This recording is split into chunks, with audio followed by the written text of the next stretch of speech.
Oke, Assalamualaikum warahmatullahi wabarakatuh. Perkenalkan, nama saya Ilham Bismana dengan NIM 225081112. Dalam video kali ini saya akan mempresentasikan tugas besar teori bahasa otomata tentang Deterministic Finance Automata atau DFA. Latar belakang dalam dunia komputasi, pengenalan pola, validasi input, dan pemrosesan string merupakan bagian penting dalam pengembangan perangkat lunak maupun sistem digital. Salah satu metode yang digunakan untuk pemodelan proses tersebut adalah determinasi finite automata atau DFA. DFA adalah model automata yang memiliki jumlah keadaan terbatas dan transisi yang bersifat pasti, determinatik, untuk setiap input yang diterima. Modelan ini digunakan secara luas, mulai dari perancangan kompiler, pengenalan bahasa formal, hingga pembuatan sistem validasi. Deterministic Finite Automata atau DS secara formal, final state automata dinyatakan oleh 5 tuple atau M sama dengan Q, sigma, delta, S, dan L. Di mana Q itu adalah himpunan state atau kedudukan, sigma itu himpunan simbol input, masukan atau objek, untuk delta itu fungsi transisi, S itu state awal, dan F himpunan state akhir atau state akhirnya. Nah, determinat finite automata yang memiliki tempat satu state berikutnya untuk state simbol masukan yang diterima disebut determinate finite automata. Untuk lebih jelasnya mungkin kita kasih contoh ya. Di sini ada contoh sebuah otomatis seperti gambar di bawah ini. Nah, kita konfigurasikan determinate automata di samping secara formal. Dinyatakan sebagai berikut. Untuk Q-nya atau himpunan step-nya itu ada Q0, Q1, Q2. Ini didapat dari step 1, step 2, dan step 3. Mungkin tadi kan ada S itu kan step awal dan F itu step akhir. Kita itu bisa lihat dari bulatannya ini. Ini kan satu bulatan, ini dua bulatan. Kalau dua bulatan itu tandanya state yang akhir. Oke, tadi lanjut untuk sigmanya, sigmanya itu ada A dan B. Ini didapat dari A, B. Kan di sini ada yang banyak itu nggak perlu ditulis A3.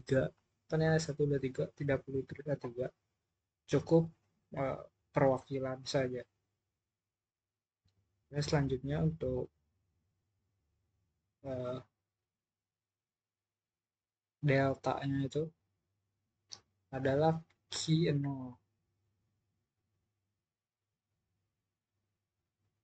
Untuk F-nya itu ada Q2.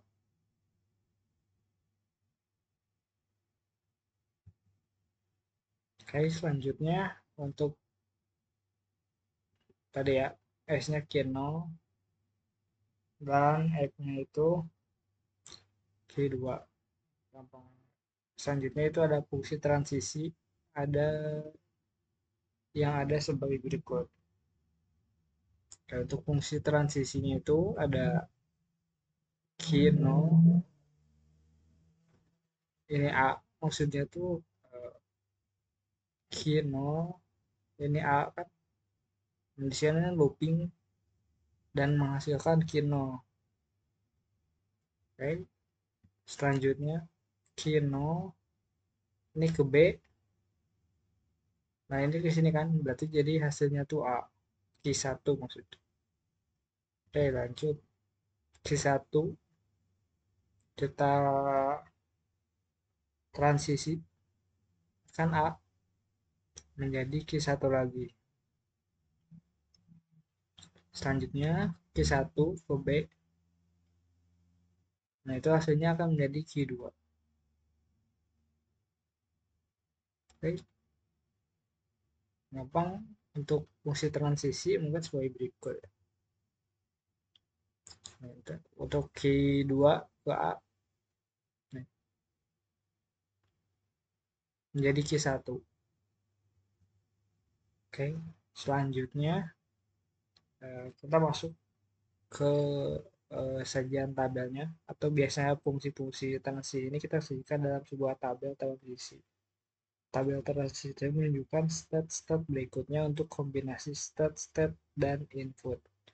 Tabel transisi dari fungsi transisi di atas sebagai berikut ya.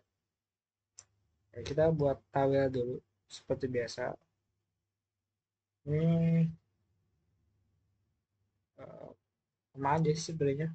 Untuk Q0 ke A, ini kan Q0, ini A, berarti jadi hasilnya Q0, Q0 ke B, Q0 ke B, berarti hasilnya jadi Q1.